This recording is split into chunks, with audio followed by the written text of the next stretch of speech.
When a for-profit business comes into Chattanooga, we are certainly glad for it. It makes the newspapers. It is reported on by the lead story on TV 12, TV 3, TV 9.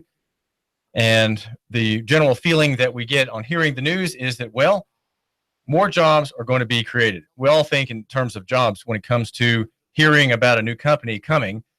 The people who run the business, who own it, who may be overseers of it from faraway places, they don't really think in terms of their company coming here, building a factory or erecting an office in Chattanooga for the purpose of creating jobs, right? They don't view their creation of jobs as really anything but a cost. And when they think of jobs, they think of the trouble of finding good workers, the difficulty in obtaining applicants who don't have drug histories, who are not currently taking narcotics, who perhaps don't have criminal records that they've pleaded to in times past. They think in terms of the trouble of getting good staff, and they view employment as an expense. In fact, it's usually the biggest expense of any business, including a company that will be building a plant here in Chattanooga on Lee Highway. The company is called HomeServe, and it sells insurance policies on gadgets. That's what it does. It calls people and says, we noticed you've just bought a refrigerator. Would you like some insurance for it in case it breaks down? And HomeServe has plans to build a $5 million, you might say, word factory in Chattanooga.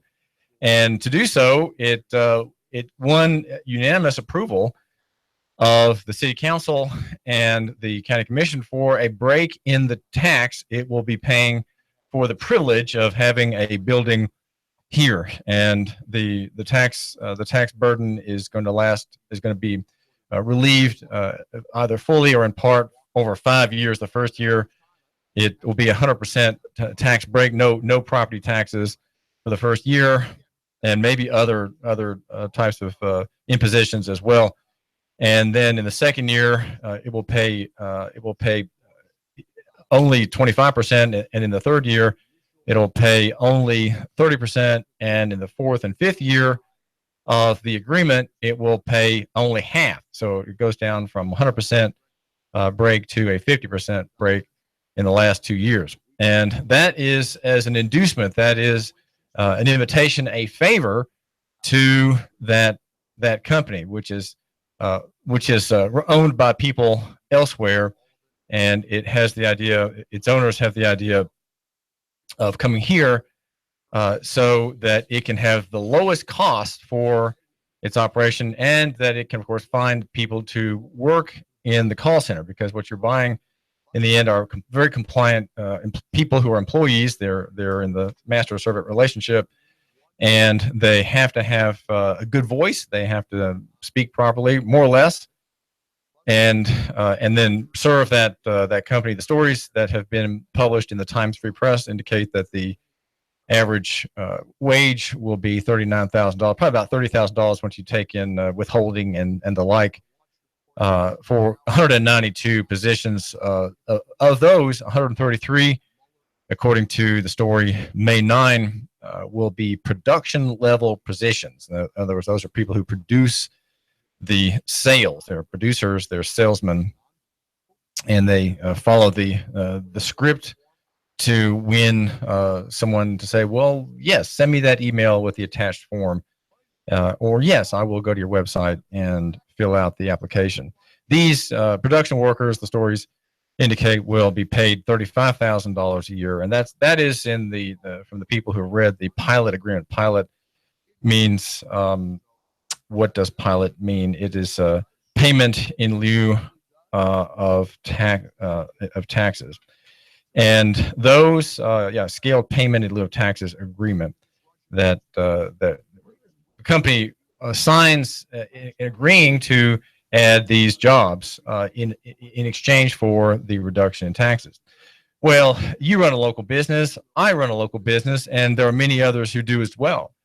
And why is it that we don't get any kind of break? Why is it that that we give these breaks out as inducements for people to and organizations and companies to come here and go into business, making a profit and hopefully serving their clientele? We don't get that. We're serving our clientele.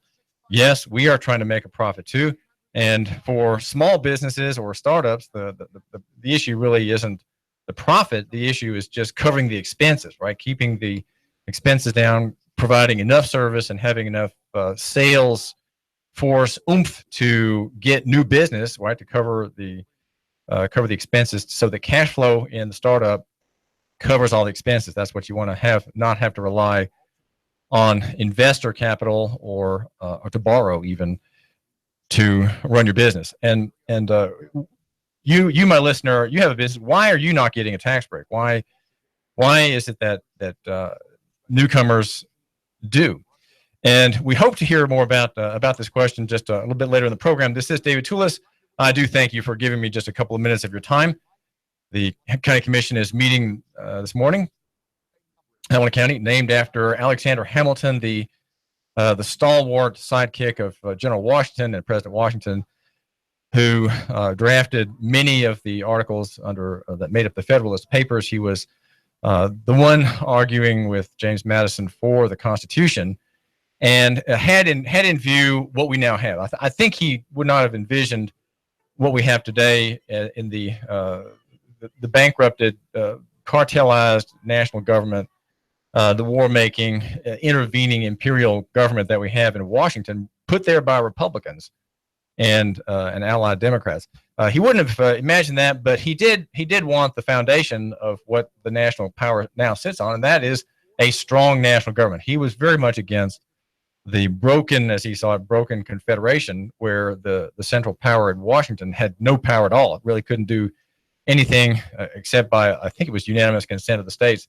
It was hamstrung at every point. It couldn't really levy taxes. It couldn't really make war until the states, who were its principals, it being the agent, agreed. And we are in that county commission. I hope, well, we know has not such ostentatious ideals as Alexander did, and yet we still bear his name. In case you forgot, we are living out the lessons of a Hamiltonian theory with a paper, a government based on paper, based on covenants and agreements, on fidelity. Right, that's what federal means. Connected with faith. Right, it is. Federal implies multiple parties that are guaranteed by agreement, by an oath, as it were, before God, to limit their activities and obey the law. The law being the Constitution, aimed against the power and enumerating its powers. And of course, we've gone well past that. Lincoln really broke the machinery down with his war against the South.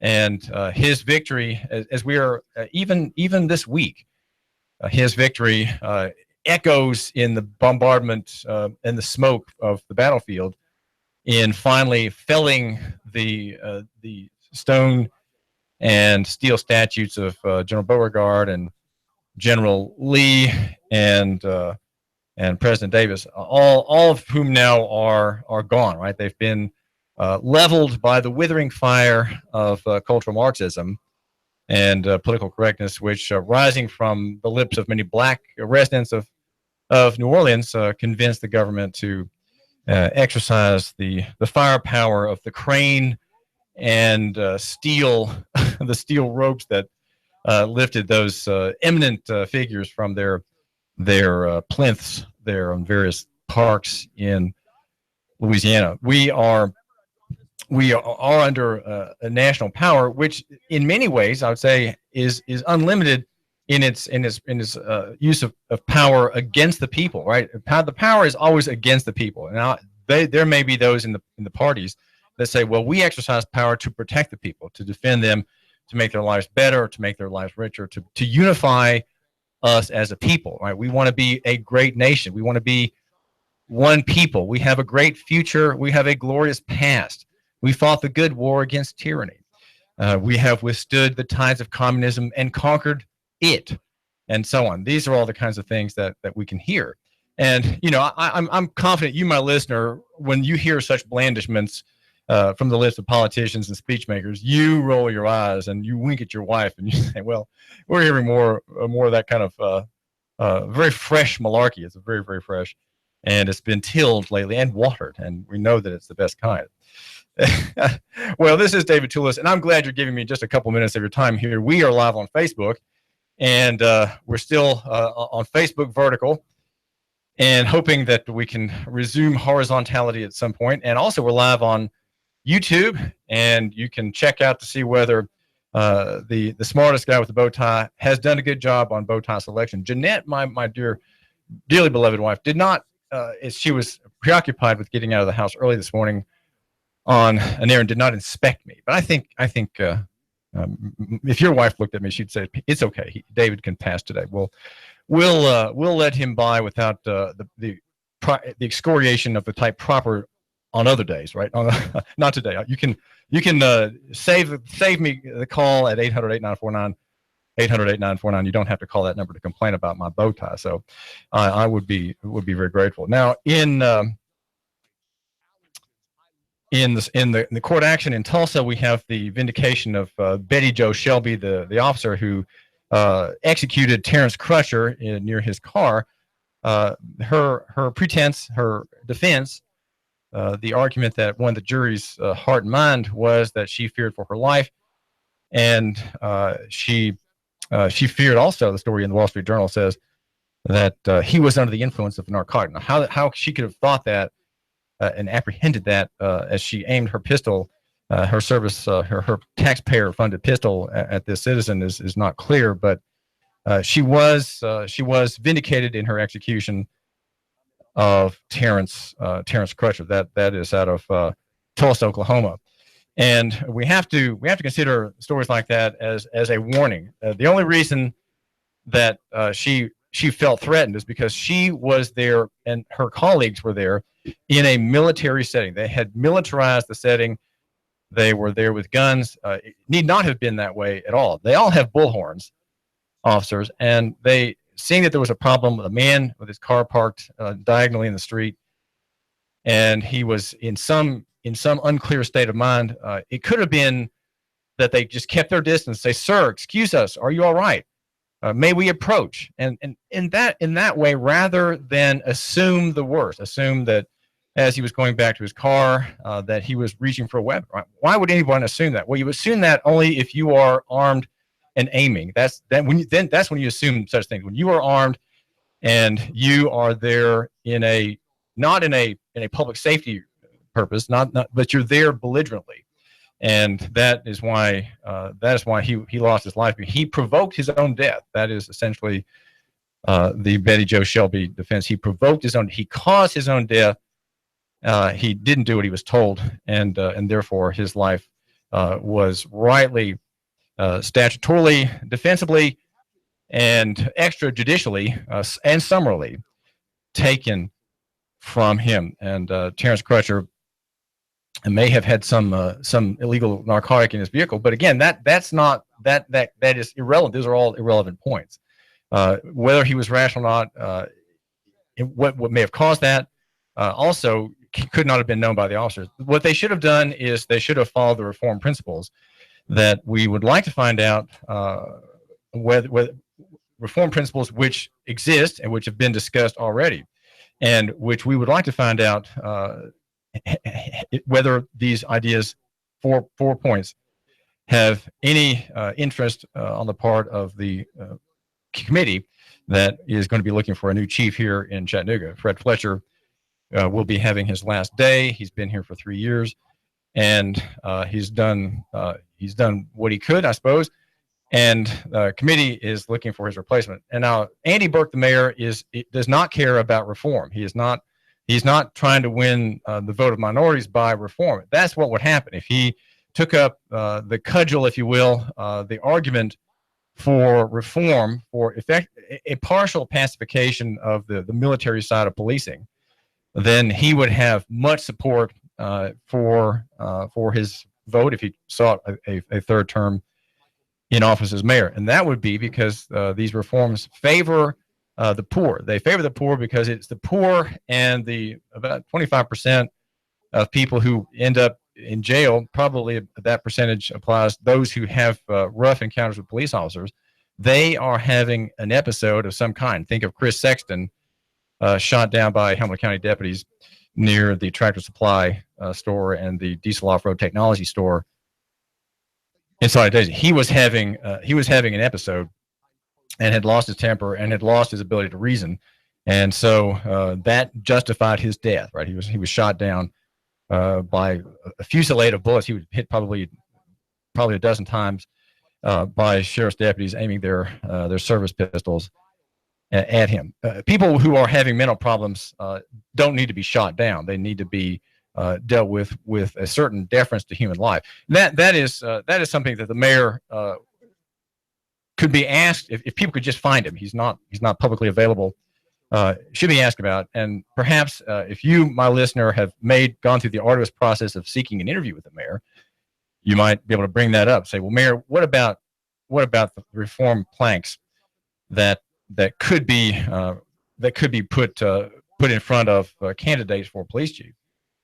They are very simple, and they are the use of time, cover, space, and demilitarization. Those are the 4 points that the Wexler report in 2016 March came out with from a think tank that focuses on police tactics and police abuses, and ideas which are already being implemented in other cities to saving the lives of Americans. Right? Do we care about saving American lives? Well, if Mayor Burke does, he will find ways to have his employees, city employees, right? Police officers are mere employees of the city. They're not a special class of sub-deity. They are common people, and they're on the payroll of city government, and they're employees, right? They're servants of the city government. And though they have special protections and guarantees in the law, and though they carry weapons with them, some with 3 clips of ammo, as we saw in the Times Free Press photo of the graduating class, they all had 3 clips of ammo right in front, as if they're going to fire. If each clip has 15 rounds, they've got enough ammo on their belts for 45 rounds, firing 45 rounds, and then another 15 in their broad gripped pistols. So that's 60 rounds. What kind of circumstance does a peace officer need 60 rounds for? Well, we'd like to think that the Mayor Burke would say, these officers all serve me in the executive branch. They are servants of the executive. They execute the statutes of the state. Rightly or wrongly is another question, but they do execute statutes and they enforce ordinances. And these men have the privilege of not having to post personal bond. It could be the reform arising from minorities who are the most abused by policing. And one of their representatives, perhaps Joanna Favors, might consider a bill that would say that if you're a police officer in Tennessee, you have to buy your own bond, which would be maybe $1 million bond that you have to keep current. That might be something that would restrain the officer and would save the taxpayers the expense of having to pay out for an abusive killing. Now, in Chattanooga, which is a city blessed of God in many ways, there is, compared to other cities, restraint in policing. There is restraint in policing, and just as we have been blessed by the elimination of a baby killing center on Vance Road about a little bit over 20 years ago, we can count that as a blessing of God, a withdrawal rather of God's hand of judgment against Chattanooga. So too, we have other blessings, and among those is a larger measure of grace and charity on the part of officers here than elsewhere. Elsewhere in other parts of the country, as we read Cop Block and other websites that focus on the need for reform of this important part of the military economy, we are generally blessed. However, Neil Pinkston, the elected district attorney, allows for criminal perjury to flourish in the ranks of officers in Chattanooga. And he is very well aware of 2 cases, the Gelpin case and the Hanson-Melvin case, in which perjury, misdemeanor perjury in one instance and felony perjury in a second, among 2 officers, is not a crime. It is not a crime if you're a police officer to perjure yourself, according to Neil Pinkston. He has done nothing about that, and he'll be running. If he runs for re-election, that'd be something that you might want to ask him. Or if you don't ask him, well, maybe I, your host here, David Tulis, the slow man of Chattanooga. Right, I'm called the smartest man, but it's really a mistake. It's because I'm the slow man of Chattanooga that people think I'm the smartest man. I'm really I ask slow questions, the slow man questions. I just don't get all kinds of things. We are brought to you by Boyd Speedway. I do get that. And we're also brought to you by Window Depot of Chattanooga, windowdepotchattanooga.com. I get that. But on other things like policing versus the citizenry, I'm just slow as can be. Molasses. The Tennessee Valley's news, talk, and sports leader. Nooga Radio, AM 1240 and 92.7 FM. 3, 2, 1. Chattanooga Radio, AM 1240 and 92.7 FM's news now. A man fell off a bluff on the Cumberland Trail at the Pocket Wilderness on Mowbray Mountain, 20 feet below, landing in the sitting up position. A rope team and a helicopter had to be called in to lift him out. He landed at a golf course where an ambulance was waiting to take him away. He's expected to recover. Counterfeit money's been reported in Dunlap. Apparently fake $20 bills and fake $10 bills have been spread around. Dunlap police trying to find out where it's coming from. The Chattanooga Police Department will be performing compliance checks on different businesses around the area to make sure they card individuals to make sure they're 21 before buying drinks. Chattanooga police say a car traveling southbound on Hale Street lost control and turned over, rolling on its side. It took both the volunteer fire department and the Hamilton County EMS to get the driver out of there and extricated. He was taken to the hospital afterward. The extent of his injuries not yet released. Russell Stroud, Nooga Radio News, now. In-depth traffic, news, and information. Mornings on Nooga Radio, AM 1240 and 92.7 FM. Expect a mild start to your Thursday with some passing clouds. Otherwise, very warm and humid for the afternoon. Can't rule out a spotty shower, but most of us staying dry. Highs upper 80s. Tonight, lows back into the upper 60s. For Friday, a few morning showers and thunder showers passing through. Getting hot again on Saturday. Check out JCPenney and celebrate savings at their Memorial Day sale and save up to 35% on some of their best LG appliances. That's getting your pennies worth at JCPenney. And I'm 1412 Chief Meteorologist Patrick Hoare. On Nooga Radio, AM 1240 and 92.7 FM. Nooga Radio, AM 1240 and 92.7 FM knows your opinion is important. So call 800-8949. Agree or disagree. Call 423-800-8949. 800-8949. Nooga Radio, AM 1240, 92.7 FM, and 95.3 HD4. News, talk, sports. Nooga Radio. When my brother and I opened our first Jets Pizza, we believed if we made the best pizza, customers would find us. So we made fresh dough each day, used fresh toppings, and premium mozzarella cheese. 300-plus stores later, we still do. Try Jet's famous 8-corner pizza with premium mozzarella cheese and one topping, now just $11.99 for a limited time only. Jet's Pizza, the best pizza in town. 3600 Hickson Pike. Life is short. Eat better pizza. Let's get Jets. Choose Exit Realty Scenic City. Need to sell your house? Want to buy another house? Choose Exit Realty Scenic City. Our goals are simple. If you're selling, we get you the best price possible in the quickest amount of time with the least amount of hassle. Our agents are professional, competent, and courteous. We stay in touch every step of the way. If you're buying, we make sure you get all the information necessary to choose the right house in the right location at the best price. Exit Realty is one of the fastest growing real estate companies in North America. Our agents have extensive training, state-of-the-art technology, and full support that allows us to do the best job possible for you. If you're in the market to buy or sell, call us today, 423-551-EXIT. That's 423-551-3948. If you're an agent or considering a career in real estate, call us today. See what Exit Realty can do for you.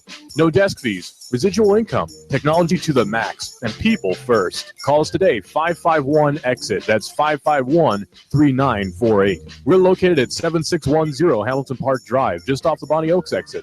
Need a tiller to get things going for the spring? Spiff up your porch, maybe your deck? Come on by and get a pressure washer at Action Rental. Family in town, need some tables and chairs for an event? Come on by and see us, Action Rental. This is Dan at Action Rental on Lee Highway. Come by and see me, Action Rentals. Final expenses, funeral costs, cemetery lots, unpaid medical bills, probate cost, debts. Debts are due and payable upon death of debtor. Will these costs produce a burden and hardship on your loved ones? Who will be responsible? How will they handle them? These costs can total many thousands of dollars, only compounded greater with the grief of losing a family member.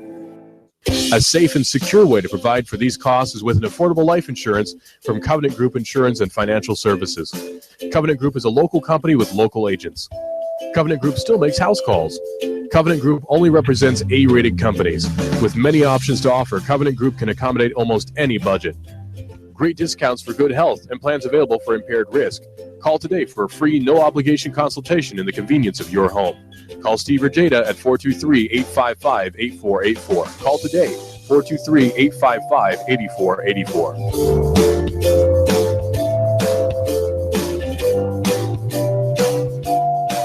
I've got a $10 bill for you at the best paint store in Chattanooga. David here. Big savings in exterior stains. Chattanooga Paint and Decorating. More than a paint store. Bring up $100 on your next upgrade. Plunk down just $90. Save on all outdoor stains in stock at Chattanooga Paint and Decorating. Prolix Sickens. Benjamin Moore, Flood, Sanson, Richards. 10% off through May 13th. Jim and his team are here to help and advise and to help you hold on to your money. 5529 Hickson Pike. Chattanooga Paint and Decorating. ChattanoogaPaint.com. The Tennessee Valley's news, talk, and sports leader. Nooga Radio, AM 1240 and 92.7 FM. Now, the smartest guy with a bow tie in Chattanooga, Tennessee, David Tulis.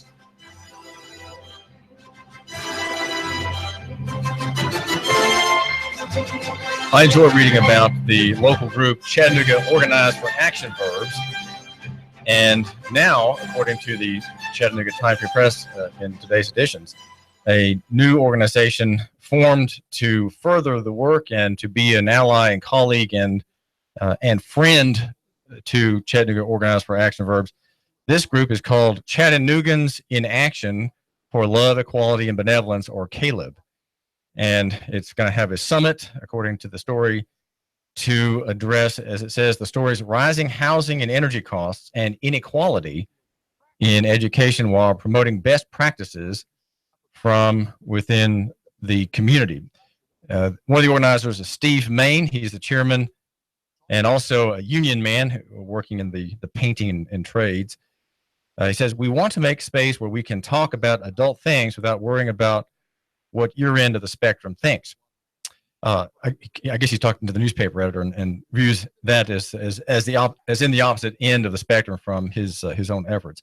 Michael Gilliland is also quoted. He's the Chattanooga Organized for Action Verbs chairman, and he says that the summit is the next step for finding the reasons things are unequal. In other words, there are reasons that that some people are poor and some are rich, that some are intelligent, that some are dopes, that others are literate, and then others use phrases such like the end of the day and such low level things of that kind, and so things are not equal. How do we make things? How do we create a society as tedious and boring as that envisioned by UN planners, whose prose reflects their monotonous view of the outcome, which is to say equality? Now, you, my listener, you like equality too. You think that the idea of equality should apply in a limited circumstance, namely that under the law, that the law should favor all equally and not endorse or support or subsidize any one party over another, right? That there shouldn't be such things as licenses, because a license is inherently discriminatory. If you say, well, you can't braid hair, or you can't run a barbershop, or a mortician's parlor without a license, what you're saying is that only if you agree with me and come to my table and sit down and pay me and submit yourself in abject slavishness to my instruction, you will be forbidden to do that line of work. That's what licensure is. Licensing creates, by definition, inequality, right? It is inherently discriminatory, and yet union people, such as those mentioned in this story, Steve Main, the organizer, don't understand that at all. In fact, they from the people who ostensibly for the only kind of trust and cartel that's legal, labor. There's not the sense that of dismay that the tax structure as it operates levels itself against labor and favors capital. Right, the whole tax system favors capital over labor. Well, just think for a second. If you have some mutual funds or stocks that you've dealt with and had maybe a bit of capital gain last year, your capital gain is taxed at a lower, if it's long term, and I think even if it's short term capital gain, is taxed at a lower rate than labor. Labor is heavily taxed, and the unions say nothing about that. And why is that? They are the only group that's allowed to have a trust to be a cartel and monopoly legally. All other types of trusts are busted up by the Security and Exchange Commission and the Justice Department. So anyway, rabbit trail there. This is David Tulis. I do thank you for giving me just a minute of your time here. I'm the editor of Nooganomics.com, the website for the man who matters. Yes, there's a woman who reads it too, but it's for men who matter. And well, okay, why men? All right, well, maybe I should just say why you, my listener, are a guy, and why I write for men. I write for men because they are atesticular and atestosteronal. Men today do not have the wherewithal to be men, it seems to me. And so if I'm going to offer any kind of benefit as part of my public service, it would be to address men and say, look, guys, let's man up. Let's take responsibility for let's make some decisions here. And let's stop being such wimps and such dependents. Let's get off of the tit. Now, finally, the tit, of course, is not your mother's breast, but Uncle has his own series of breasts that we're attached to, and so I want women, women as men become more feminine, and men even can start considering the transgender theory. They are less vigorous. They have less hair on their faces, less likely to bear arms, less likely to make manly decisions. Less likely to make love to their wives so passionately that they have children. Right, as men become neutered, I figure my whole sex is in peril. So I'm giving my labors on its behalf. Women, they'll become men if men just let them. And if enough feminists get a hearing in Hamilton County down at UTC, if enough feminists work on the payroll down there and inculcate cultural Marxism of a slender Coke bottle variety, well then we'll have women taking charge of everything. And so if there is a war of the sexes and the men are losing, well, I'm here to I'm not giving them any weapons, just giving them a little bit of a little dosage, if you will, of manly analysis. And so they have to give their time. And that's all I ask for, just a tiny bit of your time. David Tulis here, Nooga Radio, live on Facebook, live on YouTube, on your smart device. Just by the way, just get the TuneIn Radio app. It's free, and just choose us, Nooga Radio. And I do thank you for giving me just that minute. So you have this union-oriented group wanting to unite public solutions unite on public solutions to inequality. Well, where does this come from?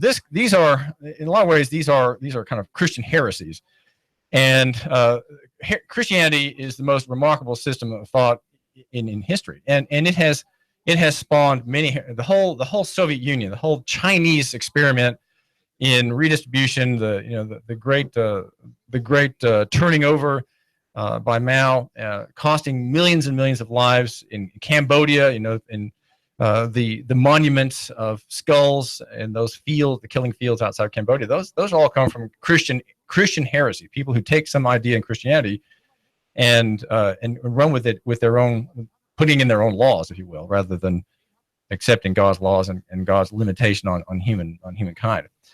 And God's control of time. The problem is the time element, and here you have this Chattanooga Organized for Action Verbs. What do you mean action verb? Well, that's the name of it, right? It's called action verb. And the reason I put the word verb on the end as a helpful addition is because they're all about talk. It's all about talking things into being, talking to the legislature, getting more money, getting more welfare. These are people who like laws. They're very, very enamored with law making, law expounding. and they're not. There's not a lot of grace in these people's thinking, and really, there's not a lot of grace in thinking of many people who borrow from Christianity, either explicitly or implicitly. Christianity is very weakened in one important sense, and my thinking about Franklin Graham's visit here Monday puts these things in mind. You know, he is what's called a pietist, and pietism is well favored by people, especially people in government, because pietism keeps the Christian neutered. It keeps him in his place as a subject. It keeps him fearful, and from the beginning of this system, which was a reaction against Calvinism, pietism has won the support of magistrates and kings. It's an idea that developed among the Lutherans, and it affected the Calvinists, and was very prominent among Baptists. So most Baptist Americans are pietistic, and it's affected all of Western civilization. And I'd say it's part of the reason that we have what Peter Imsokin in his book "The Crisis of Our Life" says is a crisis in which what has ascended over the past 400 or 500 years in his thinking is a sensual, you might say, the sensual economy replacing the ideational economy, and that what he's saying is dechristianization and the elevation of personal, private, and sensual. These are part of the mega trend, if you will, that's lasted now for several hundred years. Pietism came from the work of Philip Spener and another man, August Frank, in Germany. They were the founders of the Pietist movement, and they emphasized Christians being separate from the world, and they urged adherents in Christianity to focus on the inward and personal life. They exhorted them to lessen their interest in, and they encouraged pastors to lessen their focus on outward things, right? Things of the outward world, such as government, politics, law, war, what you could call public policy, right? These things are enough, but the followers of these men went much further. They went way much further than they would have gone, as often happens with followers generations later. But kings around the world caught this sense, and they put pietist pastors and pietist professors in positions of authority right away. They promoted this new form of Christianity throughout their empires. Frederick, King of Prussia, installed pietist teachers, and he financed the propagation of this part of Christianity. Why would kings and rulers have an interest in a form of Christianity that promoted the idea that one's Christian faith should be purely private and personal? Well, because that makes Christianity more controllable. If you reduce people's Christianity to the realm of the personal, well, they won't stick their noses in the public business. And that's why when the city council voted on queer partner benefits, that there were not 5 blocks filled with people, Christian people, objecting to this moral aberration that was brought to the front by Chris Anderson, the former city council member. Why was there room in the lobby for someone like me, the journalist, coming in late after finding a parking spot not too far from City Hall? Why did I not have to plow through 5 blocks of people objecting with signs, declamations, speech making, megaphones, objections to gay partner benefits? Well, that was because Christians in Chattanooga, of whom there are tens of thousands, didn't think it was important, right? And why did they not think it was important? Because of this Christian conviction. So kings and rulers, supported by Franklin Graham in many ways, they encourage this form of Christianity because it really is, in the end, impotent against them, right? Impotent against their use of power. And so what we have is government where the civil magistrate uses his power for all kinds of things. And that is the use of that power is that thing which Caleb, the group Chattanoogans, in action for love, equality, and benevolence, that is what the thing to which they appeal. They appeal to the magistrate's use of power because they want him to lower housing prices, right? They want him to make food cheaper. They want it so that they, by the use of their power, can make all incomes equal in some dreamy la la land in the future. people will all have, probably in their view, they'll be willing to compromise for a minimum, a minimum income for all. That's probably what their compromise position is. The only thing that they would think would be practical, if we just get everybody to have the same basic guaranteed wage, that we can live with that, right? We can we can think that that's probably good enough for us, about as far as we can get, given the recalcitrance of Americans and their foolishness, their foolish individualism, and their foolish Christianity.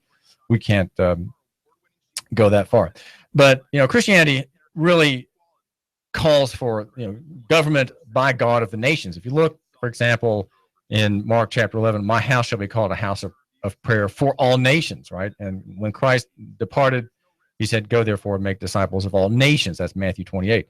Paul, look at him, Romans chapter 1. His ministry was for obedience to the faith among all nations. And that's why in Christianity, Christ is declared by John to be the ruler over the kings of the earth in Revelation. That was declared to be so when John wrote it, and not to be applied simply to the far future. Paul says of Jesus, who is the blessed and only ruler, the King of kings and Lord of lords, right? That's how he's described. Paul uses the present tense as there won't be any kings or lords in heaven, right? There is no king in the future, but God is king and Christ is king as well. And that's what Christians believe, right? They believe that.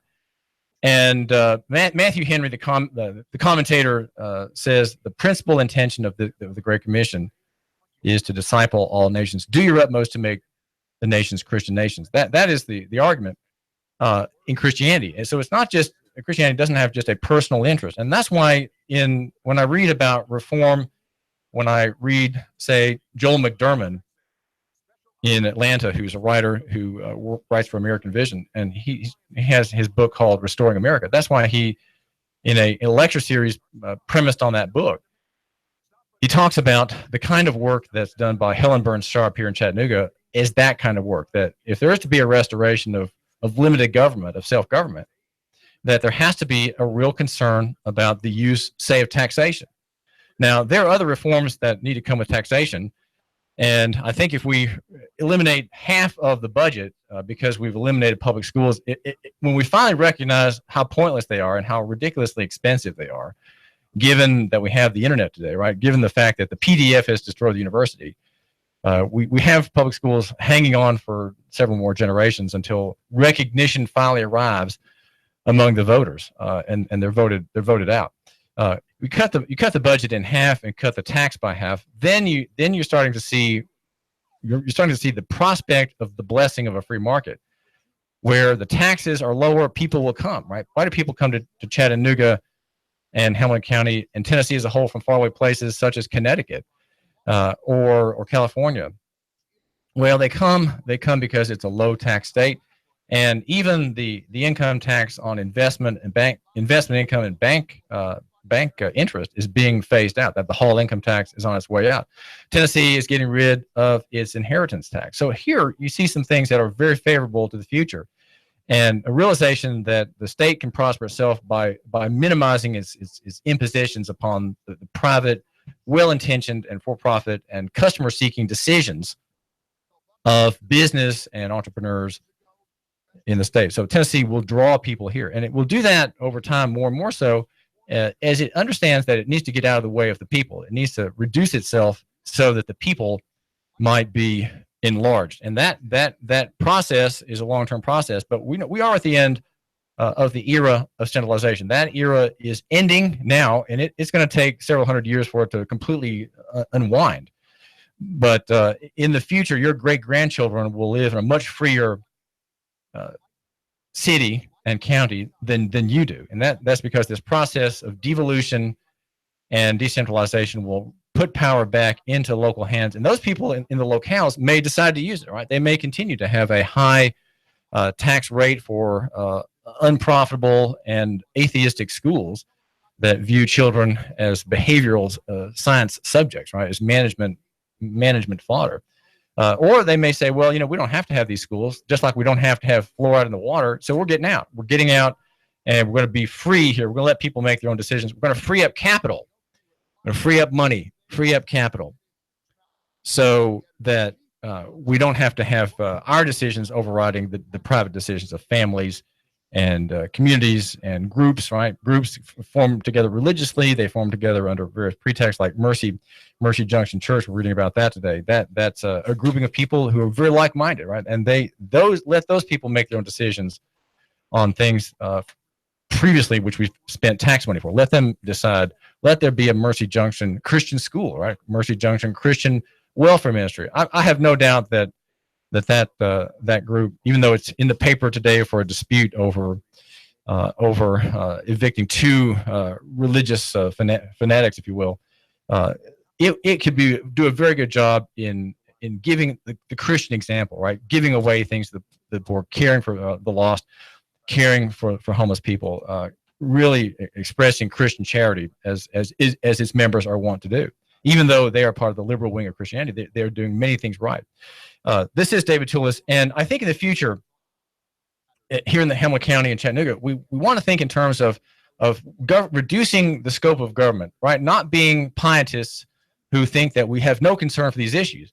Helen Burns Sharp is an example, though not working at all in an explicitly Christian context. She's an example of what people like you, my listener, need to be doing. We need to think about local reform. We need to think about having government in the locale step away from areas in which it is incompetent, and leaving those areas to people who, by private choice, private decision, without the interference of the state, without interference of licensed professionals, make decisions that are good for all their stakeholders, all their clients, all their customers, and their own families. That's what we need to have happen.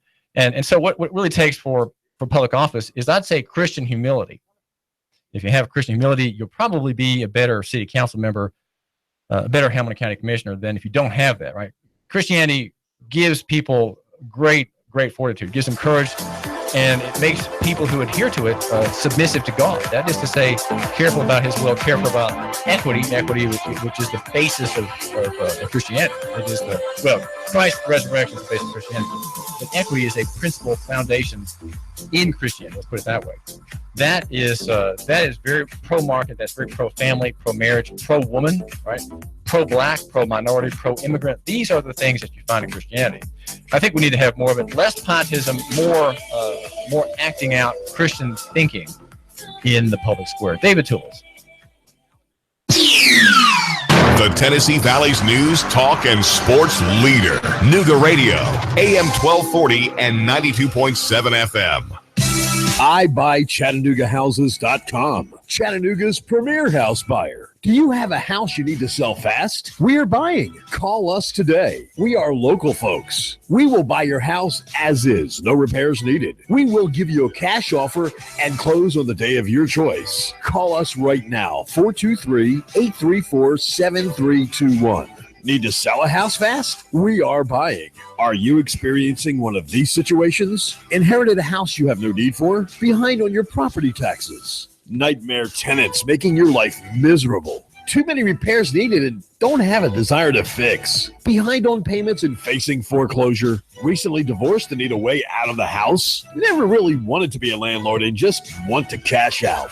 Trying to relocate and need to sell your house? Do you need to sell a house fast? We are buying. No fees, no hassles, no repair cost. Close on the day of your choice. Our process is simple. Call us today. We inspect your property right away. We make you a fair cash offer. We close on the day of your choice. Call us today, 423-834-7321. Visit our website, iBuyChattanoogaHouses.com. Call us today, 423-834-7321. iBuyChattanoogaHouses.com. Need windows? Hey folks, do you need new windows? Good news. Window Depot of Chattanooga has a great special going on right now. 10 high-quality, energy-efficient double-hung vinyl windows installed for only $29.90. That's right, 10 double-hung vinyl windows, only $2,990. And yes, they qualify for the TVA rebates. Call 894-0011. Window Depot of Chattanooga today, located at 5950 Shalford Road. Call 894-0011 today. He stole out so much cash, such a huge mountain of cash, that he's become a national star. Rick Davis. You know the story. Cash, cash, cash, and more cash. People can't believe it. They want to see it. And now Rick Davis has a new TV show. National TV, USA and Canada. He's got the gold and silver, diamonds and rings. You get dizzy just thinking about it. Rick's selling. Rick's buying. Cash, cash, cash, and more cash. And now a mountain of cash catching the Hollywood spotlight. You know where it is. Brainerd Road. Rick Davis, Gold and Diamonds. Cash, cash, cash, and national TV cash. That's really big. Everyone wants to see it. Money flying out the door. Rick Davis is America's jeweler. It's better than Hollywood. It's right here. Cash, cash, cash, and more cash. Rick Davis, Gold and Diamonds. Brainerd Road. You love me. You really love me. Are you shovel ready to build a house, but you're not a builder? Are you shovel ready? Michael's Homes is ready to bulldoze its way to a solution for you. You have ideas on what you want in a house, but you're looking for someone to bring your ideas into a plan and turn your plan into a house. Michael's Homes, custom builder. Michael's Homes has lots available at a new subdivision, River Bay Estates, that's Harrison. Maybe River Watch in Saudi Daisy. Choices galore, lots, houses, beautiful homes all over Chattanooga. The Canyons, Hickson. Crystal Brook, Appleton. Drive in, take a look, consult with us.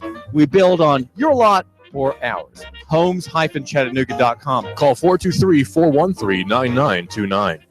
It is Eric Jones hard into the outside wall, and they are still 3 and 4 wide. It looks like we're racing at Talladega. Caution flag is out. It looked like Denny Hamlin was trying to get by Ricky Stenhouse. Got into the back of Ricky at the line. Man, that's a close one. Matt Kenseth wins stage 1. Green checkered flag is out, and Brad Keselowski has won stage 2. Dale Earnhardt Jr.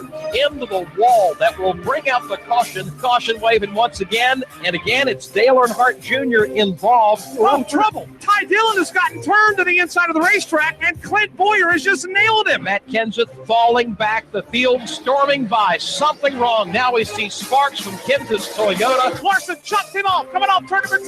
Nose to tail. Now it's Logano to the high side in 3. Joey Logano, a winner here at the Richmond International Raceway, here at Live on Chattanooga's official NASCAR radio station. Nooga Radio, AM 1240, 92.7 FM. The voice of NASCAR. WBLZ HD4 Ottawa, W224AZ Chattanooga, WSDT Saudi Daisy Chattanooga. CBS News, I'm Frank Sedapani. Roger Ailes, the political consultant who helped elect 3 Republican presidents and went on to transform cable news, has died. He was 77. An explosive sexual harassment scandal last summer forced Ailes to resign from Fox News, the cable TV powerhouse he created. But Fox and Friends anchor Janice Dean has only fond memories. When I was diagnosed with MS, he got on the phone and said, whatever we can do for your family, because we were all part of a family. And, you know, he was a presence, and he will be missed. Pop culture professor Robert Thompson says Ailes was the master political operative. He knew politics intimately. He helped convince Richard Nixon of the efficacy of television. He worked with Reagan, both Bushes on one level or another. A year before Richard Nixon's second run for the White House in 1968, the 27-year-old Ailes told Nixon he would lose again if he didn't get over his distaste for television. President Trump is sounding off on the Russian election interference investigation and the appointment of special counsel Robert Mueller to lead it. CBS's Stephen Portnoy has that. As special counsel, Robert Mueller will have wide-ranging authority to run the Russia probe and prosecute any crimes that might arise from that investigation. His review will be overseen by the Justice Department, but federal regulations say he can't be fired without good cause submitted in writing. Reacting to Mueller's appointment, the president bitterly tweets he's the subject of the single greatest witch hunt of a politician in American history. The Reuters news service reports that contacts between Russians and Trump campaign aides before the election last year were more extensive than previously believed. Reporter Jonathan Landay broke the story. Now we know of at least 18 contacts. We're told that those took the form of calls, of texts, and of email. Americans are smoking less, but an American Cancer Society report says more of us are putting ourselves at risk by eating too much and exercising too little. Study author Ann Golding Sauer via Skype. We continue to see increasing prevalence of obesity among both adolescents and adults, though among adult men it seems to have stabilized in recent years. Police in Detroit are investigating the death of rock singer Chris Cornell as a possible suicide. Cornell was 52. He was the lead singer for Soundgarden and Audioslave. Music critic Gary Graff was in the audience last night for what turned out to be Cornell's final show. A capsule continues. His singing was tremendous. He was clearly in a great mood. He was loving being on stage. Hours later, police found Cornell dead in his hotel room. Applications for jobless benefits fell last week, and the number of Americans on unemployment rolls hit a 28.5-year low. In early trading on Wall Street, the direction is still down, but the losses are thinner. The Dow Industrials down 10 points. This is CBS News. Finding great candidates to hire can be, well, like trying to find a needle in a haystack. Sure, you can post your job to some job board, but then all you can do is hope the right person comes along, which is why you should try ZipRecruiter. ZipRecruiter is different. It doesn't depend on candidates finding you. It finds them. With its powerful technology, ZipRecruiter distributes your job everywhere it needs to be to find the right candidates. In fact, over 80% of jobs on ZipRecruiter get a qualified candidate in just one day. So while other companies might deliver a lot of hay, only ZipRecruiter finds you what you're looking for. The needle in the haystack.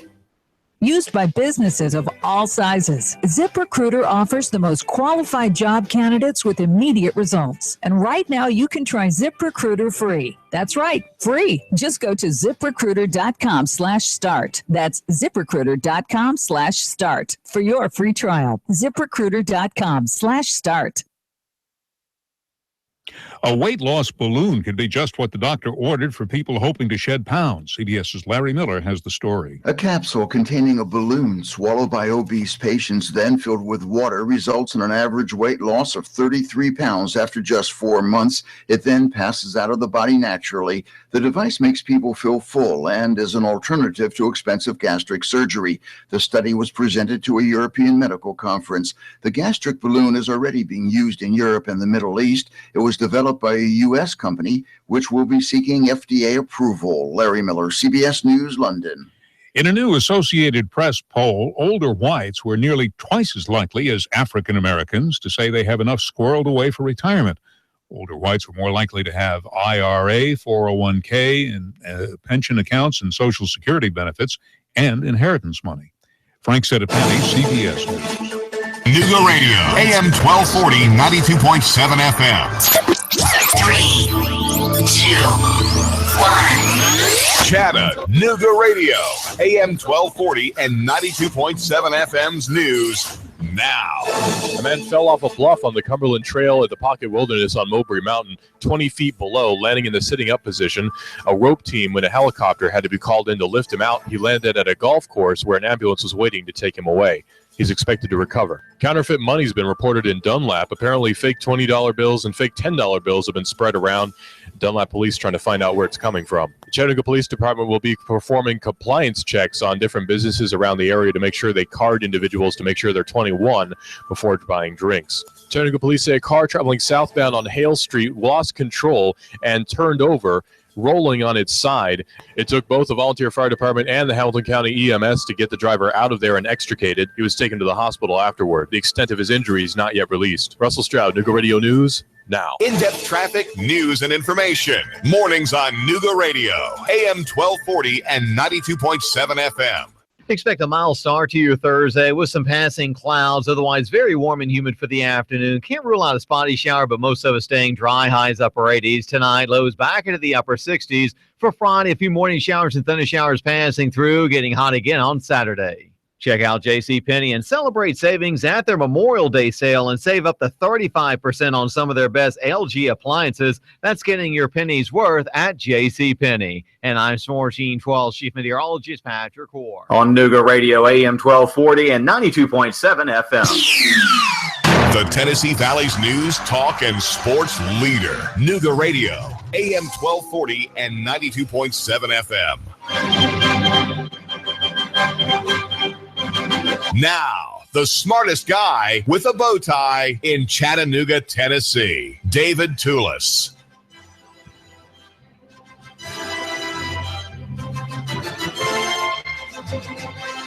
coming sharply into view in the past few days has been the proneness of elected officials to do favors to corporate profit-seeking businesses to get them to come here, to get them, as in the case of HomeServe, to build a plant, a $5 million warehouse for mouths, if you will, a call center in which this company, HomeServe, will be peddling insurance policies for gadgets such as washing machines, refrigerators, and other things. There will be 200 people employed. What is wrong? Who could be upset with the city and county giving breaks to this company and others like it? In this case, the breaks are to be 5 years. 5 years in duration. The first year, it's a 100% cut in taxes, and in the second year, 75. The third, 50. 50, and then the last 2 years. The last 2 years are 50, and then the 75 is in the middle. To be something to be concerned about, or is this simply the way things are? This is American business. This is how we create jobs.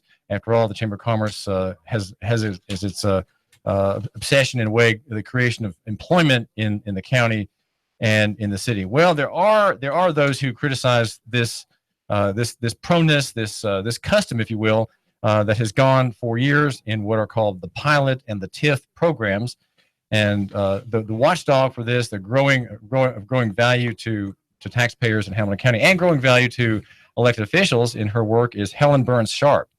She runs Accountability for Taxpayer Money, a group that formed to support her, giving her a platform for her research. She's a widow. She and her husband, Corey, who died of cancer, were married. She has 4 step children and 3 grandchildren.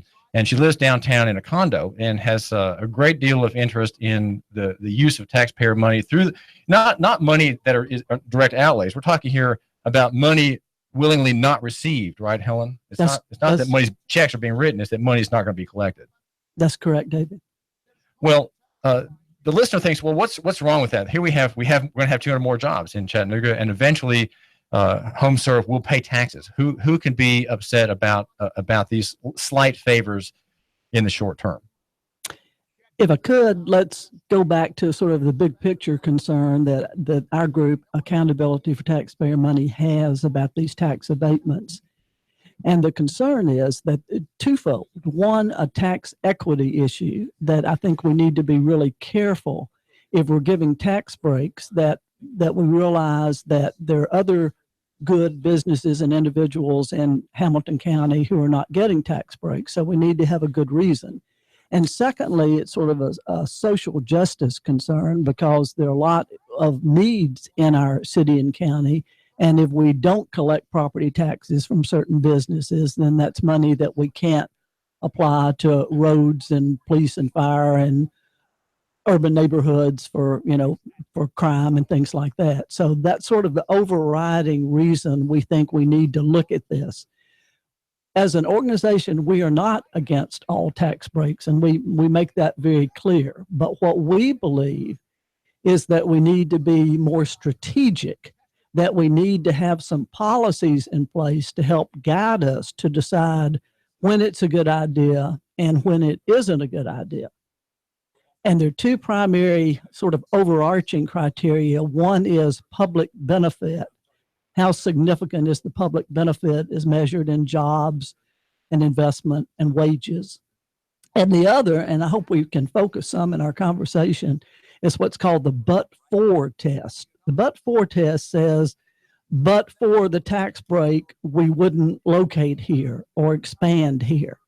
And I think when you look at some of our past pilots that are in effect and this current pilot with HomeServe, it raises questions about the but-for test. In other words, could we have gotten the jobs, the investment, and the taxes? Was a tax break necessary, or were they going to, in this case, expand in Chattanooga anyway? Yes. They would not have come but for the break. That's the question. Well, how, Helen, aren't you really proposing something impossible? How can anyone who's not in that business inside the councils of that boardroom know what the real reasons are for that company to come here? Like you say, it could have been the HomeServe board members in Great Britain could have already decided to expand here having studied here, having sent scouts here, and they've made their decision. But now we're going to see if we can get a little bit cream on top of the pie. Well, how does anybody know? Well, I think make that test. In this case, I mean, what I think we need to do is to push back a little bit and not necessarily. I don't fault companies when they come here for saying we need a tax break. And quite frankly, that's the game that we've been playing for the past 30 or 40 years. Companies hire site location consultants. They really make their decision based on business factors like the labor market and the transportation system and the communication system and all. Tax rates. Yeah, tax rates. And then they know really where they're going to be, but then they come to that city and they say, well, we really like Chattanooga. However, we're also looking at Tupelo and Lexington and Mexico and China. And, I'm just making those things up. But in other words, that's sort of the game we play. Now, in the case of HomeServe, and I want to, it's a good company. I'm glad they're here, and I don't want to, this is a done deal, but let's try to learn something from this. In the case of HomeServe, they chose Chattanooga in the year 2010 to do their call center, their customer operations center, the only one in the United States. They're a British company. The national corporate headquarters are in Connecticut, but we're the only call center. And they announced a couple of years ago, and they've employed some people and seemingly have been successful, and that's great. But they said several years ago, Chattanooga is a no-brainer.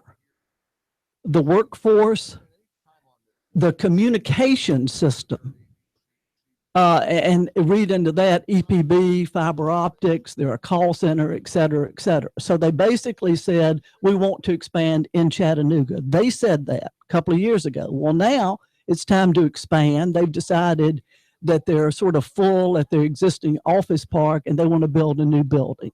So they're asking for a pilot to help for that. So you could say, well, they didn't ask for a pilot the first time around. You can say this is only for 5 years, and a lot of pilots are far longer, and you would be correct. But on the other hand, we need to be very careful in these agreements. I think we need to really, do more. Some communities actually on tax increment financing will ask a company to sign an affidavit stating that it was a determining factor. Now, I don't know that we want to do that or would do that or whatever. But it's partly the principle, but it's partly, and we need to get a lot better in our agreements. For example, this is only a 5-year pilot, and that sounds good, but they don't have to meet their commitments until year 3. And then they only have to keep their commitments on jobs and wages and investment until the length of the pilot, which is year 5. So they agreed to do these things, but then and it's not addressed in the agreement. What about the existing 300 employees?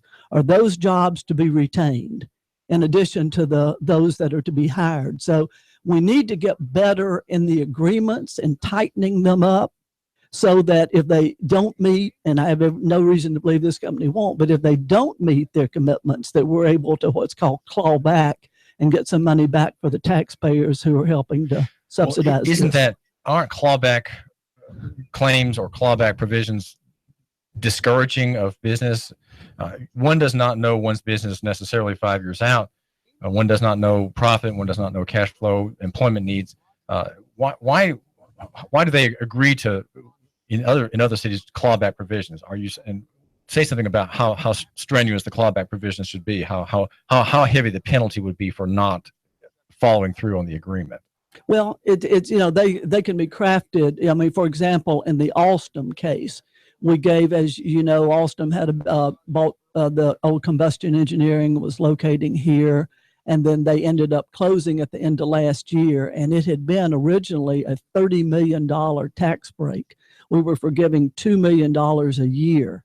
And there was clawback wording in that said if the company relocates or moves, then we can go back to when we started giving the tax break and try to recover that money. And we did recover a portion of it. And Mayor Burke said this is the first time we've ever clawed back anything on any of our pilot agreements. So I think, David, though, the key question is businesses don't have to ask for a tax break. And if they don't ask for a tax break, then, government has no But businesses will ask for tax breaks, as you said. They have every interest to. It's the way the game is played. They will ask for a tax break if they're from out of town proposing a plant of some kind here. Not all do. Most do, and you can't fault them for that. But I noticed and this is not a manufacturing plant, but a retail business out in 2 North Shore. It's called Trek Bicycle Shop. They make these upscale bicycles. And the CEO of that company told Business Insider, I don't need a tax break. Trek doesn't need a tax break. We're going to succeed and fail in the market based on how good our products are and how good our services are. As a member of the community, we have a moral duty to be a good corporate citizen. And one way you're a good corporate citizen is you pay your taxes. So there are businesses out there like that. This is David Tulis, and we're talking with Helen Burns Sharp. She oversees the group called Accountability for Taxpayer Money. It's www.atmchat, of course, with 2 T's, www.atmchat.com. And I'm going to hold up now for our viewer on YouTube a map. Helen, describe where this map came from and what it shows, and give some numbers as to the different color spots on this map of Chattanooga. Okay, so this is a map. You see a little bit of unincorporated Hamilton County and other cities, but the area where you see in brown or the other colors is the city of Chattanooga. And basically what this is intended to show is all the properties in Chattanooga that have some sort of tax favored, quote unquote, status. And what we mean by that is, look at the yellow. There's a lot of yellow on the map, and the yellow represents tax exempt properties, like properties owned by government or schools or churches or whatever. Every community has these. So we show those because they do not pay property taxes. That's not ATM's issue. We're not questioning that at all. But we wanted to show that when you look at the city, that you've already got a lot of properties that don't pay taxes because of government or charitable status. Okay. And then what you see in green are the pilot properties. So you can see Volkswagen. We have about 50 pilots in effect, and some of them may look like little tiny specks. We're just showing here land area, and sometimes you can have a small speck and it can represent a lot of value, but this is just one way of illustrating it. And then what you see in red, if you can see it here, as in the corner, that is the tax increment finance district for the Black Creek TIF project.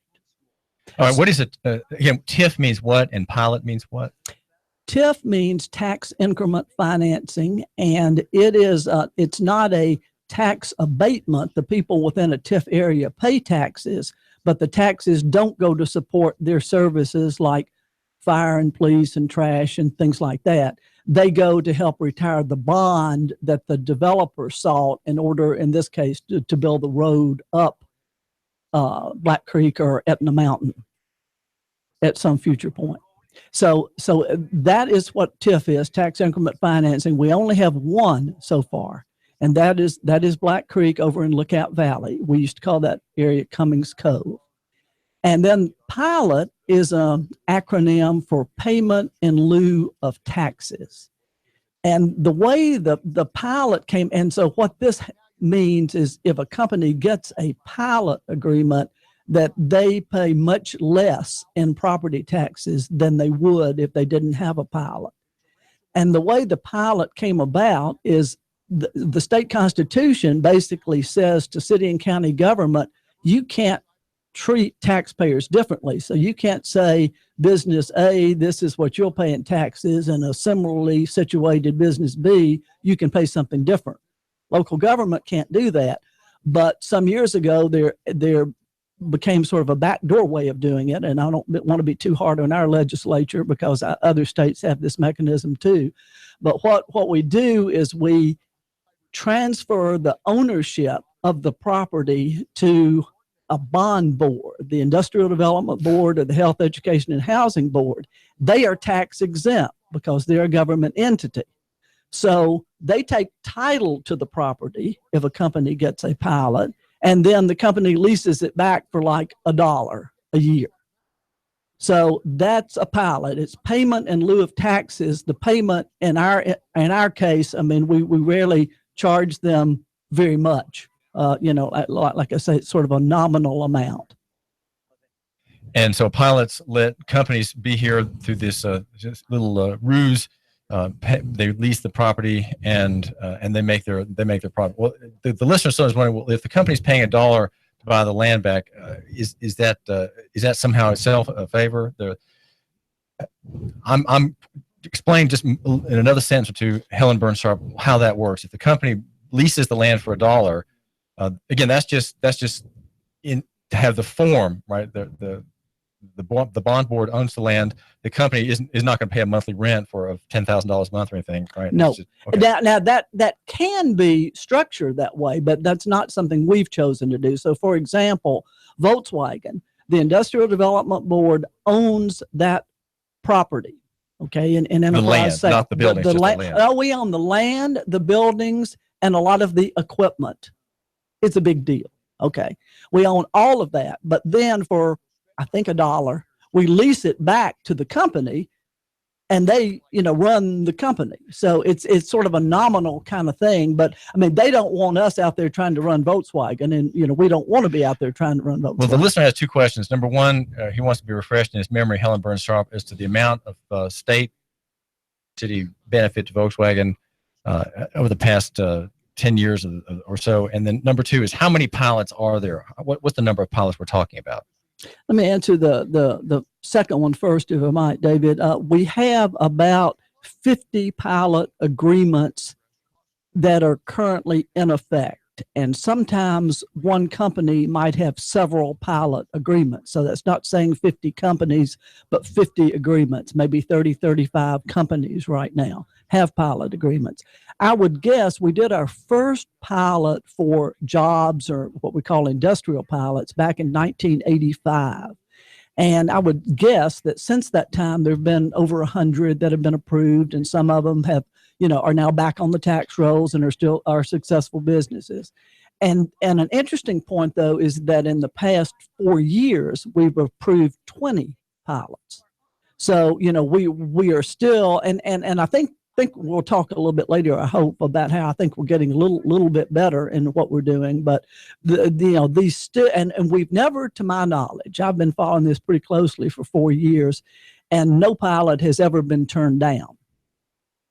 And I think what happens once the chamber, let's say, presents it, they present it in a very positive manner, which is understandable because their job is to bring in jobs. Their job is not to balance the taxpayer versus the this, that, and the other, and all like that.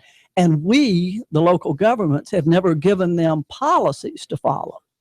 So I'm sure they try to ask some of the right questions, and they're concerned about number of jobs and investment and all like that. But we've not ever given them any specific policies about what it is we're looking for and, how we want them to go. For example, this but-for test. I mean, that's not mentioned that is something we want them to pay particular attention to. Well, people, now the second question, though, Helen Burns Sharp, is the benefit to Volkswagen. I think it's about $500 million in tax breaks. Is that I think close? I think David, when you add in the local and the state tax breaks for Volkswagen, I think we're getting close to $1 billion. Now, a lot of that is, a fair amount of that is state. If you want to know the particulars of Volkswagen, there is a really good website that I hope the listener will check out, and it's called goodjobsfirst.org. And this is a nonprofit based in Washington, D.C. that for years has been looking at tax breaks on a national level and government transparency. And they have a page on that website called Mega Deals. And so they will give the exact dollar amounts of some of that. Well, this is David Tulis, and we've been talking with Helen Burns Sharp. She runs accountability for taxpayer money at online. It's www.atmchat.com, atmchat.com. She's been in the press pretty seriously lately. She had a column in the Times Free Press. The headline there, Sharp, is change on the horizon for pilot tax break program. And we have questions about that too. And so do you. We are at 800-8949, 800-8949. If you're a small business person, you're a listener, make sure you give us a call and ask Helen Burns Sharp a question about her work in watching the use of government power, or in this case, the withdrawal of the use of government power to give tax favors to for-profit businesses of all kinds. Most recently, a company in Great Britain selling insurance for gadgets. This is David Tulis, Nooga Radio, 1240 AM, 92.7 FM. The Tennessee Valley's news, talk, and sports leader. Nooga Radio, AM 1240 and 92.7 FM. 3, 2, 1. Chattanooga Radio, AM 1240 and 92.7 FM's news now. A man fell off a bluff on the Cumberland Trail at the Pocket Wilderness on Mowbray Mountain, 20 feet below, landing in the sitting up position. A rope team with a helicopter had to be called in to lift him out. He landed at a golf course where an ambulance was waiting to take him away. He's expected to recover. Counterfeit money has been reported in Dunlap. Apparently, fake $20 bills and fake $10 bills have been spread around. Dunlap police trying to find out where it's coming from. The Chattanooga Police Department will be performing compliance checks on different businesses around the area to make sure they card individuals to make sure they're 21 before buying drinks. Chattanooga police say a car traveling southbound on Hale Street lost control and turned over, rolling on its side. It took both the volunteer fire department and the Hamilton County EMS to get the driver out of there and extricated. He was taken to the hospital afterward. The extent of his injuries not yet released. Russell Stroud, Nooga Radio News, now. In-depth traffic, news, and information. Mornings on Nooga Radio, AM 1240 and 92.7 FM. Expect a mild start to your Thursday with some passing clouds. Otherwise, very warm and humid for the afternoon. Can't rule out a spotty shower, but most of us staying dry. Highs upper 80s tonight. Lows back into the upper 60s. For Friday, a few morning showers and thunder showers passing through. Getting hot again on Saturday. Check out JCPenney and celebrate savings at their Memorial Day sale and save up to 35% on some of their best LG appliances. That's getting your pennies worth at JCPenney. And I'm Smore Sheen 12 Chief Meteorologist Patrick Hoare. On Nooga Radio, AM 1240 and 92.7 FM. We have the best steak selection in town. The name of the business is Don's Meat Shop, and I'm Donnie Raines. Just ask for Donnie. I make over 20 different types of sausages. Most of them are great for grilling. We have the best selection, best quality. We have the hard-to-find items. Don's Meat Shop. Window Depot of Chattanooga. They're locally owned and operated and been around since 2008. Installing top-quality vinyl replacement windows. You get the best price and service in the area. Top-quality double pane, energy-efficient windows. They look great and save you money. Oh, I love to save money. You'll also save money on your heating and cooling costs. Call 894-0011. 894-0011. WindowDepotChattanooga.com. WindowDepotChattanooga.com. Sales and installation professionals. You'll get a fantastic job while helping to enhance the value, appearance, comfort, and efficiency of your most valuable asset, your home. Other window providers? No way. Window Depot Chattanooga's windows qualify for the TVA rebate. Sliding doors, gutters, soffits, fascia, garage doors, and other home improvements. If you want to save a ton, call 894-0011. WindowDepotChattanooga.com. WindowDepotChattanooga.com. Window Depot of Chattanooga. Sales and installation professionals. And now to our reporter in the field.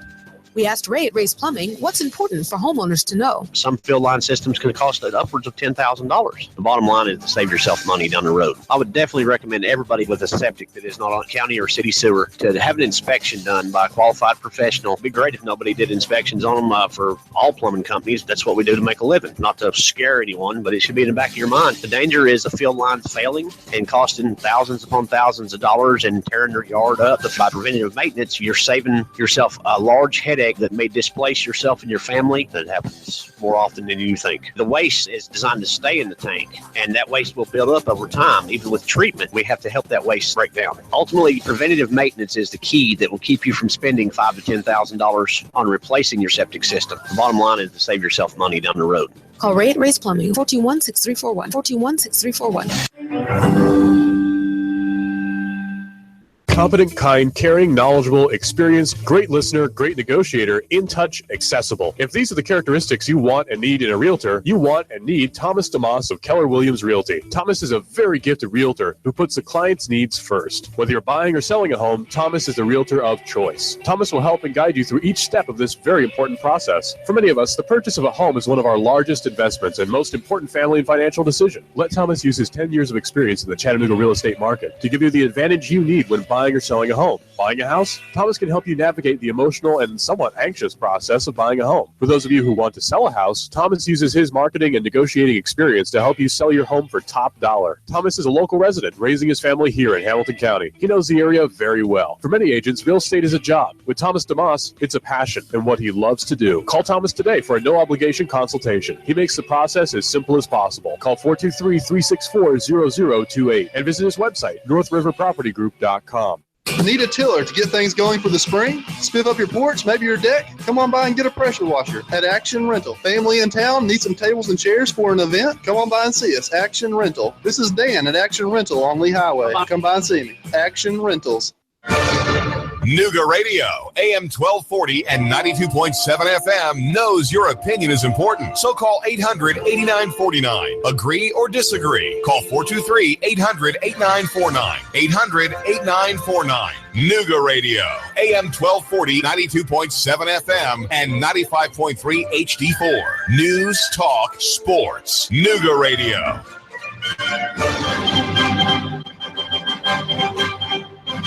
Now, the smartest guy with a bow tie in Chattanooga, Tennessee, David Tulis.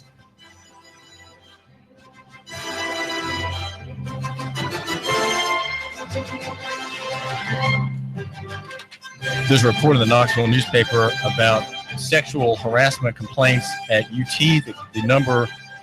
The percentage of complaints is up 68% in 2016 over 2015. There were 50 reported sex assaults and 3 sex harassment claims and 8 claims that are said by Brianna Pachork's report in the New Sentinel to be unidentified. The university has committed $700,000, get this, for 6 positions focusing on the following: prevention, education, and investigation efforts on this point. So because you have 2 sexes at this university, $700,000 are committed to hiring people to enforce kindness and perhaps we could say gentlemanly behavior among them. The story says that in 2016, the plan was announced after a settlement of $2.48 million that accused the university of fostering a hostile sexual environment, borrowing the language out of Title IX in the federal code. This is David Tulis, and we are brought to you by Window Depot Chattanooga, windowdepotchattanooga.com, and also Boyd Speedway. We're uproarious, noisy, smoky, fast-moving doings are to be eyewitnessed in person in the setting sun, if you will. Just south of the border of Chattanooga, Boyd Speedway. Check Facebook to find out which of the stars in the racing world are going to be demonstrating their prowess for you this coming Saturday. That's on Facebook. And enjoy, try something different, right? This is Americana at its very best, very smoky and noisy and thrilling for many, many ordinary people, good people, the salt of the earth types, and find out more about them. If you are like me, wearing your tie and jacket all the time, dig into a bit of the American way. Helen Burns Sharp is a resident downtown. She lives in a condo and has been working for the past 4 years with greater acceleration of her labors to mind the people's business, if you will, when it comes to the government, county and city governments favoring of business. Right, governments in our area are very busy being in business themselves, being business partners, being go-to capitalists, and we can't. That's not a problem we can easily get away from. It'll be with us for some long time, I expect. And one way in which governments play in business is to use their force of the sword, if you will, to not let the sword fall on certain favored parties, the tax sword, that is. And those are those who make a petition to have a pilot agreement or a TIF agreement, those being terms of tax favors. One is called tax increment financing, where there's a protection granted against taxation by in the issuance of bonds for private development. And then the other one is the pilot program. And there are about 50, Helen Burns Sharp estimates, 50 pilot programs in effect now, probably affecting maybe 30 companies or so. She is telling us here at Nooga Radio. She lives downtown. She has 4 stepsons and 3 grandchildren, and runs accountability for taxpayer money, which is to say that's the word, you might say, the cloak for her labors of looking at the most tedious things of all. That would be notes from bond board meetings, right, Helen? Right. Well, tell my listener what's your personal interest in this? Tell us a little bit about your background. How have you gotten to become the watchdog for taxpayers in Chattanooga? What's your work history like? And tell us how you ended up in Chattanooga. Well, I grew up in Chattanooga, and my work, I was with the Tennessee State Planning Office and was with Cobb County in the Atlanta area. And my last years, I was in the state of Oregon in a city of about 50,000. And I did community development and economic development. And so I sort of have an interest in public policy, not particularly public finance. And if I had, I was not looking for a cause. When I came back to Chattanooga, I had retired, and I was, after having been in a lot of heated public hearings over my long career, I was looking to, become a normal person, although some who know me say that's probably not possible. But anyway, I was kind of doing that for a couple of years, and then the TIF came along. And it wasn't that I thought it was bad. I was actually surprised that Chattanooga had never had a TIF, because I had worked on one in Oregon, and I think it can be a good tool, and I think a pilot can be a good tool.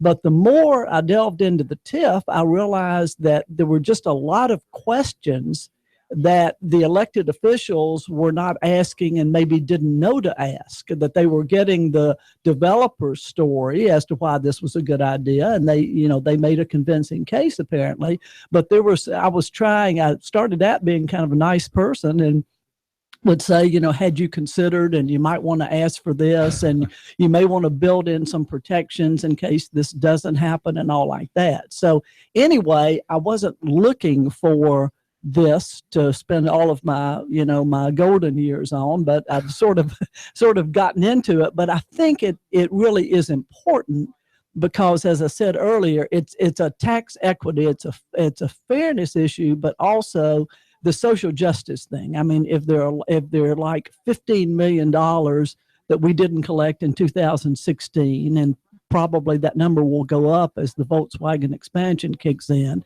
that money, could be used for a lot of priority community, city and county projects. Right. The tension facing the Helen County Commission this morning over the allocation for schools, all the requests have come in, and Commissioner or County Mayor Coppinger says, well, if we met all these requirements, these requests, we would have a 70 cent per $100 valuation rise in the property tax.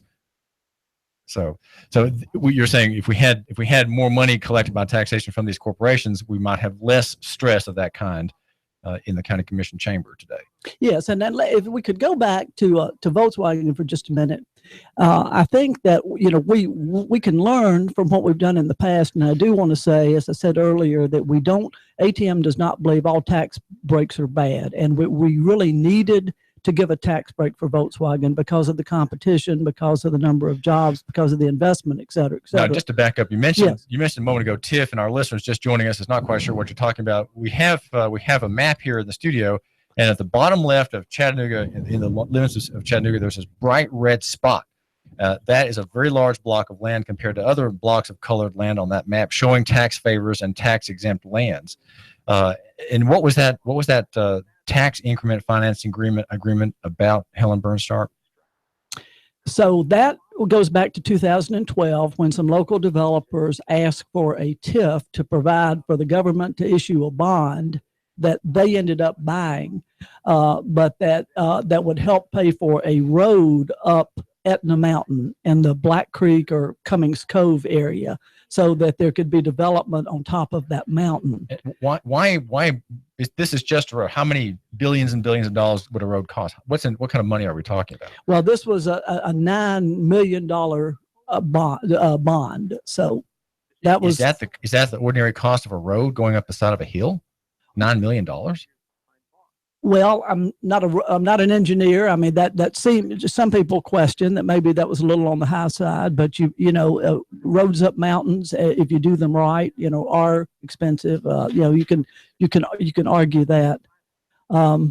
So anyway, so that's what happened there. So an area not. So you got involved in this whole idea. So I got involved in this whole idea. You're done with it now since you were retiring, but now since you're an expert, you can't not inject your expertise and questions into these processes, right? Well, I've actually said that I'm looking for someone to pass the torch to, but no one wants it, and it's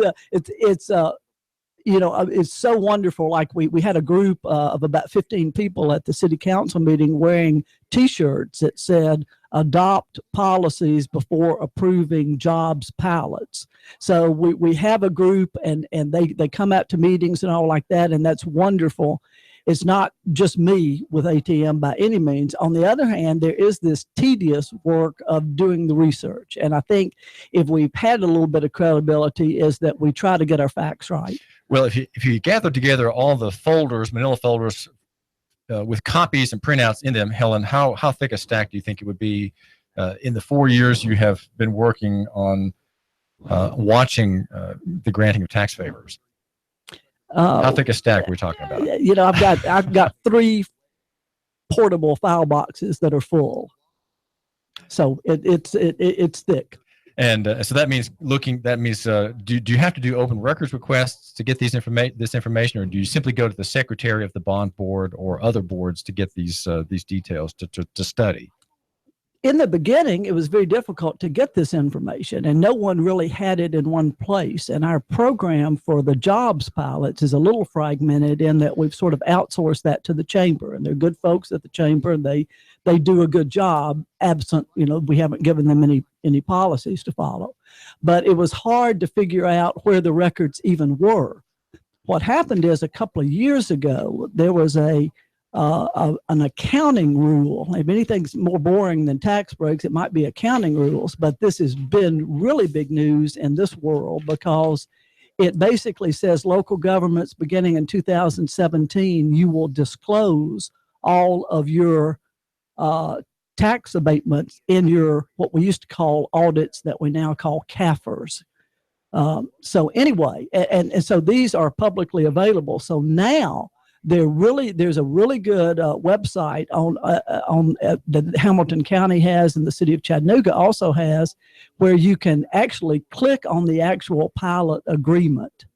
So this is wonderful news because it was very hard when I first started this, trying to locate these, even to get a list of who had pilots, let alone know what was in the agreements. We do thank you for giving us a couple of minutes of your time here. This is David Tulis. We are at Nooga Radio, 1240 AM and FM 92.7. We're talking with Helen Burns Sharp. CAFR, by the way, is CAFR, and that represents the short form for Comprehensive Annual Financial Report.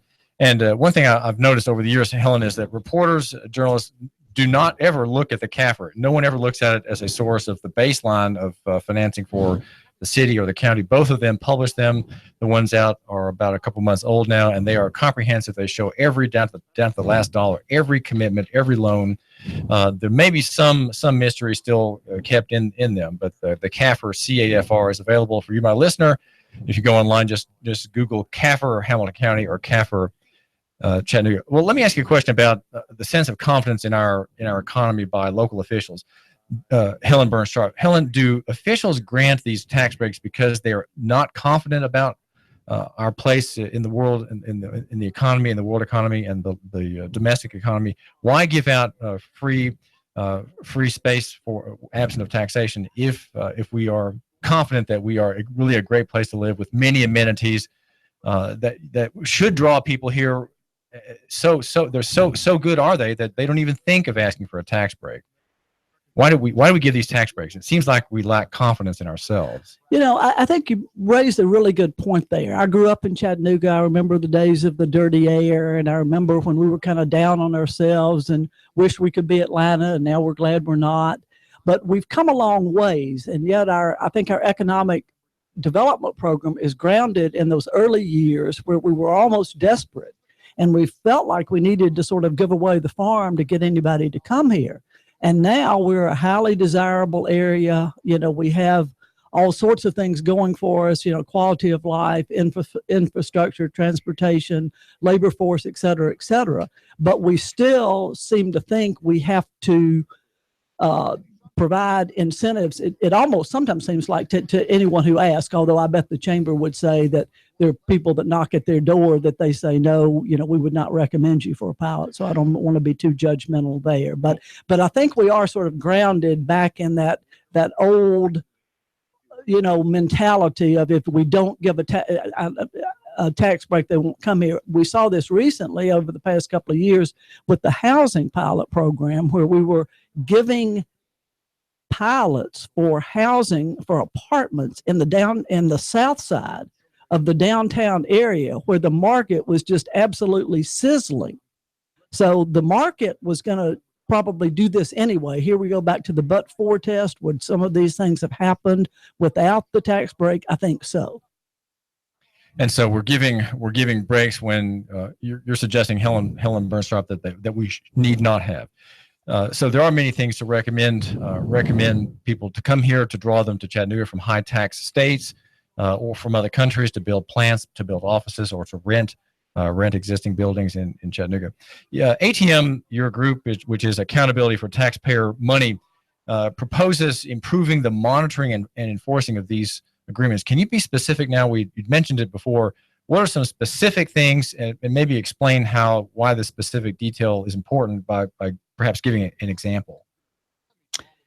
So examples would be, number one, I think we need to figure out roles and responsibilities. I think the chamber would probably say that it's more fun to offer a tax break and to work with trying to get somebody to come in and maybe say, we might be able to get you a tax break, than it is to enforce these agreements.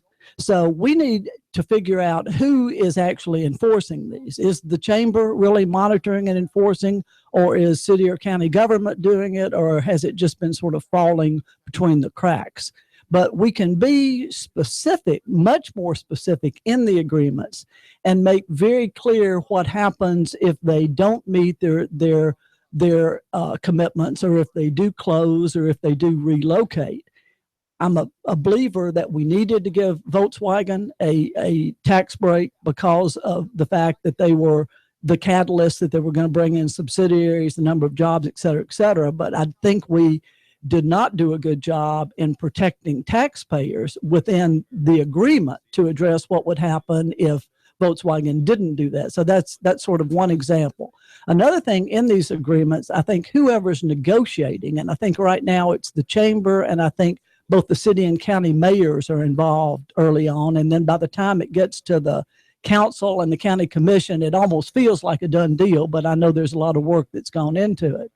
But it just seems like that we need to make sure there's somebody advocating for the potential employee in terms of salary, wages. You're not proposing any change in statute here. And so what you're really asking for is that there be someone to have an idea, or there to be something written down in the way of maybe a resolution, perhaps by the city or the county, which says we would like these things to be part of the agreements, so that people won't forget, right? If someone has this ideas on the staff in the city or county, says, well, we need to enforce this, and keeps pushing it, but then that person is hired away or moves out of town, then suddenly the whole system is lost because it's connected to a person. So how does something become a policy if you're not proposing either a resolution? Have you drafted a resolution, Helen Burns Sharp, that lists these things? Well, what we have done, David, is on the website we have recommended policies and procedures, and these could be, obviously they'll need to be tweaked and discussed by our elected policy makers, but they could be adopted and then given to the chamber for guidance. And I think that there are things we can do to improve our standard agreements. I think from having looked at way too many of these, that the first pilot agreement that's now 30 years old, that we're still basically using that tired old agreement as the basis for our new pilot agreements. Yes, there have been a few tweaks, but they were written by private attorneys to protect their clients, the businesses, and you don't see much indication that there's been much change to protect the public in these. Let me give you an example of something that happens when a company like, let's take HomeServe. This has become standard. I'm not picking on them, but they will announce a number of jobs in their press release. In this case, it was 192. And then on the first page of the resolution, it'll say, whereas HomeServe proposes to add 192 jobs in Chattanooga, okay? But then you get over to the body of the agreement, and it says, for the purposes of monitoring and accountability, they have to provide 135 jobs. So we're thinking 192 is the number, right? That's the one that gets publicized in the paper and all. But it's been, all of these recently have been reduced arbitrarily by 20%. So that's what they're held accountable for. Well, that's not right. If it's 135 jobs, then let's say it's 135 jobs. Let's not say it's 192. So there are just some things we can clean up. We can make sure, as I said, in negotiations, we can try to do more for employees. We can decide if we want to, some of the policies would be, here we are, we've just done a call center, and the chamber made a good case, and the elected officials agreed this was a good idea for this expansion here. But do we want to get in the business of subsidizing call centers? In the past, our focus has been on production, on manufacturing jobs, on companies that make things. Typically, service jobs pay less. But then the city council in particular pointed out that in Chattanooga, we need jobs for people that have GEDs and high school diplomas and all, that should be part of an overall economic development strategy. So I'm not saying these are bad jobs, but we need to kind of have a strategy in mind. Helen Burns Sharp, remind my listener of the web address of your group, Accountability for Taxpayer Money. www.atmchat.com. www.atmchat.com. This is David Tulis. Helen, thanks for joining us. Thank you. Helen Burns Sharp is the watchdog for people just like you and me, and asking terrific questions. She needs help, she needs encouragement. So if you, my listener, have a young college student home for the summer, maybe would like an internship, maybe he or she could approach Helen about doing some digging, and a little activism on behalf of taxpayers is needed. This is David Tulis. Love your neighbor, buy local is our argument here at Nooga Radio FM 92.7 and AM 1240. The Tennessee Valley's news, talk, and sports leader. Nooga Radio, AM 1240 and 92.7 FM. I've got a $10 bill for you at the best paint store in Chattanooga. David here. Hi. Big savings right now on paint and stains. Chattanooga Paint and Decorating. More than a paint store. Ring up a can and keep that $10 bill. Save on select paints and stains at Chattanooga Paint and Decorating. More than a paint store. Pittsburgh, Porter, Glidden, Prolux, Olympic, Flood. $10 a can. Savings this week. Jim and his team are here to help and advise and to help you hold